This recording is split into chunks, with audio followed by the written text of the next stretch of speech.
वो अनुज कुमार का है। वो पूछते हैं एनआरबी बियरिंग्स के बारे में। अभी आपने ऑटो इंटरले की बात की, तो इनके पास एनआरबी बियरिंग के शेयर है जिन्होंने 248 में खरीदे हैं।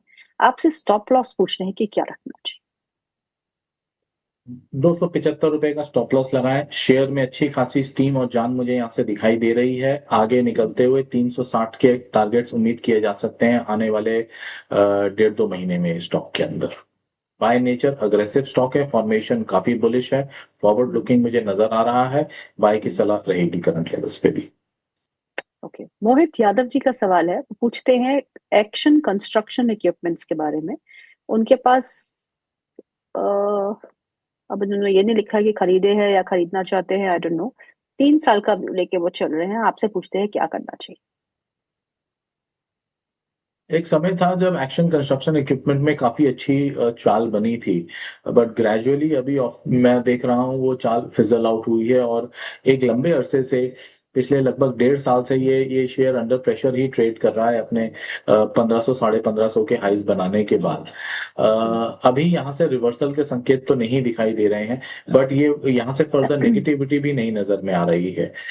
बस एक कंसर्निंग एलिमेंट ये है कि पिछले पिछले 1-2 क्वार्टर्स के नतीजे उतने ज्यादा इंप्रेसिव नहीं रहे हैं। थोड़ा सा मार्जिन फ्रंट पे भी स्लाइटली डेंट नजर आ रहा है, जिसके रिजल्ट हमें इनके पैट फिगर्स में नजर आ रहे हैं। आई थिंक अभी थोड़ा सा टाइम देना चाहिए। अगर आपने शेयर नहीं लिया है तो अभी वेट कीजिए थोड़ा सा। अगर रिवर्सल के संकेत बनते हैं तभी इसके अंदर एंट्री लेनी चाहिए, अदरवाइज इसे अवॉइड करना चाहिए। ओके, अगला सवाल जो है वो है संत राज यादव जी का। वो पूछते हैं कि वेलस्पन लिविंग है उनके पास, जो उन्होंने 145 के भाव पे खरीदा है। दूसरा स्टॉक जो है वो है SW सोलार, जो 294 के भाव पे खरीदा है। वो आपसे पूछते हैं कि मुझे टारगेट और स्टॉप लॉस क्या होगा, वो बता दीजिए दोनों ही स्टॉक्स पे। और वो 4 महीने का व्यू लेके चल रहे हैं।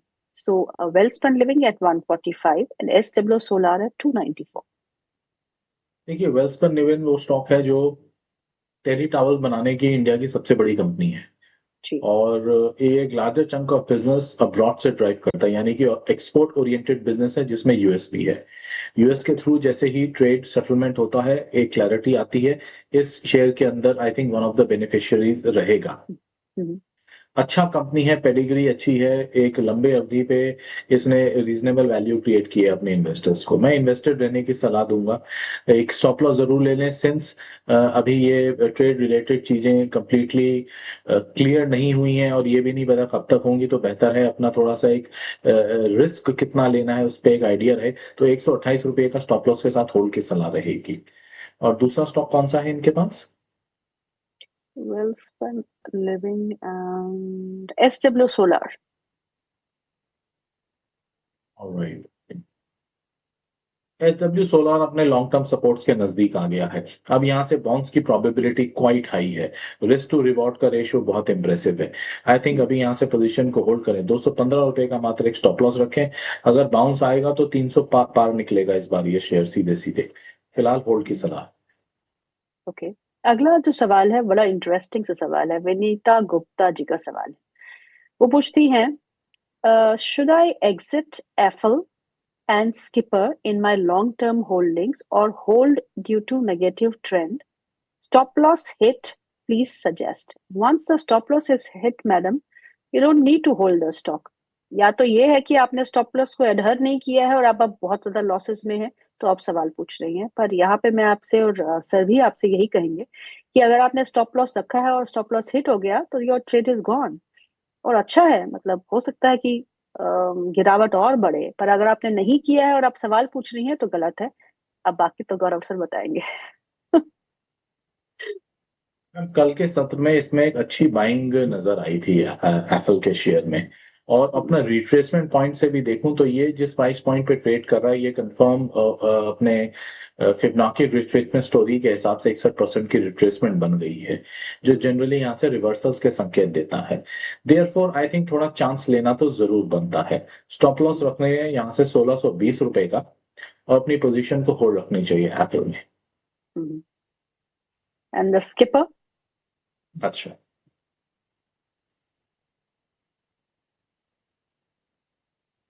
स्लाइट अंडर परफॉर्मेंस तो जरूर नजर आ रही है, बट अच्छी चीज ये है कि गिरावट ज्यादा नहीं है। और सपोर्ट्स भी नजदीक ही मुझे नजर आ रहे हैं। 450 का एक स्टॉप लॉस लगा के अभी पोजीशन को होल्ड करना चाहिए। हम्म। आपने ये नहीं बोला गौरव सर कि उन्होंने स्टॉप लॉस लगाया है लेकिन स्टॉप लॉस को एडहर नहीं किया और फिर और नीचे स्टॉक्स आ गए हैं, तो क्या करना चाहिए ऐसे में? देखिए, ऐसे में पहली चीज ये है कि अगर आपने अपना स्टॉप लॉस मिस कर दिया है और तो फर्स्टली तो आपको अपनी पोजीशन रिड्यूस कर लेनी चाहिए, बिकॉज अब नेक्स्ट सपोर्ट लेवल्स पे देखेंगे। यानी कि हम्म, जितना रिस्क आपको इनिशियली लेना चाहिए था, what hmm, ever was there in your mind, आप हम्म, उससे अब ज्यादा रिस्क ले रहे हैं। तो एटलीस्ट अपनी क्वांटिटी घटा दें, जिससे जो मॉनेटरी टर्म्स में लॉस है वो हम्म, एटलीस्ट फर्दर चलते हुए कम हो। और अगर यहाँ से रिवर्सल मिलता है तो एनीवे वो आपके लिए बेटर ही होगा। जी। अगला सवाल जो है वो है संदीप पंचारिया का। वो पूछते हैं, फेडरल बैंक और DCB Bank, which is better to buy now? It is Federal Bank, of course, no doubt about it. इस तरीके से शानदार परफॉर्मेंस रही है, बहुत ही बेहतरीन मूव रहा है, तो any day I will go with Federal Bank. Okay. अगला सवाल जो है, नाम नहीं लिखा। Tata Motors passenger vehicle long term target क्या हो सकते हैं? इस स्टॉक ने it's broadly underperform the market, so commercial vehicles are still picked up, but passenger vehicle में अच्छे नंबर्स भी आए थे। उसके बाद एक अच्छा मोमेंटम तो नहीं कहूंगी, थोड़ा बहुत रिकवरी हमको लोअर लेवल से देखने को मिली थी। टाटा मोटर्स पैसेंजर व्हीकल में क्या करना चाहिए? ठीक है मैम, अभी अभी भी यहाँ पे टाइम लगेगा। कमर्शियल व्हीकल्स को हम होल्ड की सलाह दे रहे हैं, लेकिन पैसेंजर व्हीकल्स को हम फ्रेश लॉन्ग की सलाह नहीं दे रहे हैं। हो सकता है आने वाले अभी 2 क्वार्टर्स और लग जाएं स्टॉक को संभलने में। रीजन बीइंग, जिस तरीके का अभी चाइना से बहुत ज्यादा इनका बिजनेस ड्राइव होता है, चाइनीज इकोनॉमी के ऊपर देखना बहुत जरूरी है कि चाइनीज नंबर्स कैसे आ रहे हैं। साथ ही साथ में इनके ऊपर एक साइबर अटैक हुआ था, तो उसका भी असर नजर में आ रहा है अभी, जिस वजह से काफी एक रीजनेबल टाइम तक प्रोडक्शन भी हिट रहा था। तो I think there are still some glitches here, तो अभी तो समय लगेगा। और एक तरीके का प्राइस टारगेट ऐसे सिनेरियो में बता पाना पॉसिबल नहीं है। कम से कम 3 से 6 महीने का भी समय लगेगा स्टॉक को और समझ लें। Okay. दिलीप हमें लिखते हैं राजकोट से, बोलते हैं बजाज हाउसिंग फाइनेंस आज उस स्टॉक की पिटाई हुई है, 9 से 10% नीचे था क्योंकि प्रमोटर ने अपनी हिस्सेदारी बेची है। वैसे भी ये स्टॉक ने कुछ परफॉर्मेंस लिस्टिंग के बाद दिखाई नहीं है। अब वो पूछते हैं, क्या इस गिरावट में इस स्टॉक को एक्यूमुलेट करना चाहिए या नहीं? थोड़ा सा आपके स्टेटमेंट को ऐड ऑन करना चाहूंगा। आपने एक शब्द का इस्तेमाल किया, आज इस शेयर की पिटाई हुई है। मैं कह रहा हूं जब से लिस्ट हुआ है तब से इसकी पिटाई हो ही रही है। Correct, correct, correct. तो अब उनके सवाल के सही उत्तर पे आते हैं कि क्या एक्यूमुलेट करना चाहिए। उसका जवाब है नहीं, इसे एक्यूमुलेट अभी नहीं करना चाहिए। जिस तरीके से इसका मूव रहा है, पूरे तरीके से एनबीएफसी पैक में, और हम ओवरऑल पॉजिटिव हैं। आप अन्य शेयर्स की तरफ देख सकते हैं जो अपवर्ड ट्रेजेक्टरी में है। श्रीराम फाइनेंस हमारी प्राइमरी पिक रही है। ये पूरे साल, आई थिंक अप्रैल से हमने रेकमेंड करना स्टार्ट किया है, and till date also we are suggesting the same to our clients. तो here is a disclaimer also कि हमारे क्लाइंट्स की उसमें पोजीशन हो सकती है, मेरी कोई पर्सनल पोजीशन नहीं है।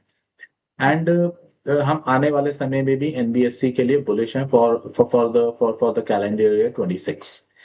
इसके साथ साथ आप बजाज फाइनेंस को भी कंसिडर कर सकते हैं, उसके अंदर भी हमें अच्छे ट्रैक्शन की उम्मीद है।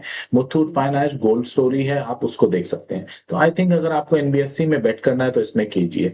जैसे जैसे आगे चल के आई थिंक नेक्स्ट ईयर के अंदर और रेट कट में थोड़ी सी नरमी आएगी, तब हम देखना शुरू करेंगे कि हाउसिंग फाइनेंस कंपनी में किस तरीके का ट्रैक्शन बन रहा है। और उस टाइम पे जो हमें हाउसिंग फाइनेंस कंपनीज बेटर रहेंगी, तब हम उसे अपने रखेंगे। अभी जो हमारे कंपनीज रडार पे हैं वो LIC housing finance and PNB housing finance है, और आधार हाउसिंग फाइनेंस पे हम हैं, और एप्टस पे हैं। बट एज ऑफ नाउ मैं बाय की सलाह नहीं दे रहा हूँ, थोड़ा सा वेट एंड वॉच करेंगे। आई थिंक इसके अंदर थोड़ा टाइम लगेगा, 1-2 क्वार्टर्स का, बट ये फिर लय बनेगी हाउसिंग फाइनेंस पे। और उस टाइम पे एक बार रिविजिट कर लेंगे हम बजाज फाइनेंस को, but not as of now. Okay. अगला सवाल जो है वो राहुल भट्ट जी का है। पूछते हैं दो स्टॉक्स पे, एक है क्यूपेड, दूसरा है दिग्विजय सीमेंट। दोनों ही लॉन्ग टर्म व्यू के साथ क्या एक्यूमुलेट करने चाहिए या नहीं? क्यूपिड में ऑलरेडी एक बहुत तेज चाल आ चुकी है। अब यहाँ से ये वर्टिकल राइज है, 60 रुपए की चीज देखते देखते 350 रुपए हो गई। हम्म, यहाँ से मैं फ्रेश बाइंग की सलाह बिल्कुल भी नहीं दूंगा इस स्टॉक के अंदर, अभी अवॉइड करना चाहिए अगर आपने नहीं लिया है तो। हम्म, मैं दिग्विजय सीमेंट का एक बार स्टडी कर लेता हूँ, बहुत लंबे जी। समय के बाद दिग्विजय सीमेंट की चर्चा हुई है। हम्म। अभी 91 रुपए पे ट्रेड कर रहा है। वैल्यूएशन फ्रंट पे स्टॉक ठीक लग रहा है ये हमें। एंड हम्म। सितंबर तिमाही के नतीजे अच्छे नहीं आए हैं, तो that is one of the important points जो फिलहाल हमें ध्यान रखना चाहिए। And okay. ओवरऑल अगर देखें तो एक और रेड फ्लैग मुझे नजर आ रहा है स्टॉक के अंदर। एंड दैट इज इसके अंदर प्राइस में मूवमेंट नहीं है बिल्कुल। अवॉइड कीजिए इस स्टॉक को। पिछले कुछ समय से लगातार इसके अंदर कोई मूवमेंट आ ही नहीं रहा है प्राइस फ्रंट में। So this is not a good sign. Better है कि अभी इसे अवॉइड किया जाए कुछ समय। ओके। विनीता लिखती हैं कि sir please suggest ideal level of profit booking in Vedanta, जो उन्होंने 385 में खरीदा है, और बहुत अच्छी एक रन अप हम देख चुके हैं स्टॉक पे 500 के ऊपर। और नैल्को जो उन्होंने 214 रुपी में खरीदे हैं, तो क्या अप्रोप्रिएट लेवल्स है जहां इन्हें इनको मुनाफा वसूल लेना चाहिए? देखिए, अगर अभी फ्रेश कैश की आवश्यकता नहीं है तो अभी वेदांता में प्रॉफिट बुकिंग की आपको नहीं कंसिडर करना चाहिए। इस साल की भी मैं बात करूं तो 20-21% का रिटर्न ईयर टू डेट है, प्लस 6-8% का इसकी डिविडेंड यील्ड आ रही है, which is a very good number. एक बड़ी कंपनी है, कोई छोटी कंपनी भी नहीं है यहाँ से। तो आई डोंट थिंक कि यहाँ से आपको अभी प्रॉफिट बुकिंग की तरफ देखना चाहिए। जिन लेवल्स को अभी पार करके निकल रहा है, अगर उसमें कामयाब हो गया तो यहाँ से अच्छा खासा 15-20% का एक अपमूव और देखने में मिल जाएगा उस स्टॉक में। ओवरऑल अगर मैं मेटल स्पेस की बात करूं तो मेटल कंपनीज अच्छा परफॉर्म कर रही हैं। एनएमडीसी के अभी सेल्स फिगर्स, वो प्रोडक्शन फिगर्स निकल कर आए हैं, जो हम्म। खनन के जो फिगर्स होते हैं, जी। इंप्रेसिव नंबर्स नजर आए हैं। तो आई थिंक इसके अंदर अभी ट्रैक्शन बनेगा, होल्ड रखना चाहिए अभी इनमें। और 2-3 क्वार्टर होल्ड कर लें तो मुझे उम्मीद है आपको 15-20% का रिटर्न और मिल जाना चाहिए। ओके। अगला जो सवाल है वो है सेजल राउत का। वो पूछती हैं बैंक ऑफ बड़ौदा के बारे में, बीओबी। 244 की बाय प्राइस है, लॉन्ग टर्म व्यू क्या है आपका? Clearly positive. पहले तो बधाई हो, आपने बहुत ही अच्छे स्तरों पे इस चीज को लिया और अभी हम्म। तक आपने उसे होल्ड भी रखा हुआ है। अपने हम्म। पोजीशन को अभी भी कंटिन्यू कीजिए। मैं उम्मीद कर रहा हूँ आने वाले 2 से 3 क्वार्टर और पीएसयू बैंक्स इसी तरीके से आउट परफॉर्म करते रहेंगे, and there is more steam left. आपको आराम से, मुझे उम्मीद है 325 से 340 के लेवल्स मिलने चाहिए। ओके। अगला सवाल है, नाम नहीं लिखा है, जीई शिपिंग के बारे में। GE shipping he has bought at 937 rupees 36 पैसा।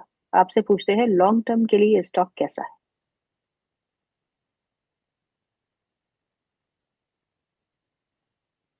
ये जैसे अभी मैं कुछ स्टडी कर रहा था अदानी पोर्ट्स के ऊपर, और पोर्ट बिजनेस हम्म। का जो आउटले आया है वो हम्म। खासा अच्छा आया है। और ट्रेड सेटलमेंट्स और एंगेजमेंट्स होते हैं, ट्रेड डील होती है, तो और पोर्ट बिजनेस बढ़ेगा, और उसके साथ हम्म। साथ पोर्ट बिजनेस के साथ साथ शिपिंग इंडस्ट्री, कार्गो इंडस्ट्री के लिए बेटर होगा। देयरफॉर फ्यूचर्स तो ब्राइट हैं। बट अगर पिछले 2-3 क्वार्टर से लगातार हम एक बिजनेस फ्रंट की बात करूं तो हम्म। डिमिनिशिंग नोट पे ही नजर आ रहा है, फ्लैटिश हम्म। टोन पे चल रहा है। वहां से एक अपटेक आना जरूरी है।